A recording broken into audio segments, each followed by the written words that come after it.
Every patch of land that you can make into something enhances the whole landscape. Everybody is finding that this resonates. How can I learn from the original peoples of this place?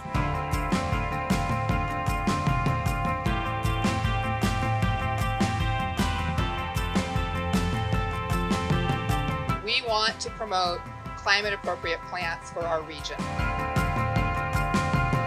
We have to free our minds and accept that nature is not what we were taught it was. We need to make a new normal, and with climate-ready landscape plans, I think we are moving in the right direction.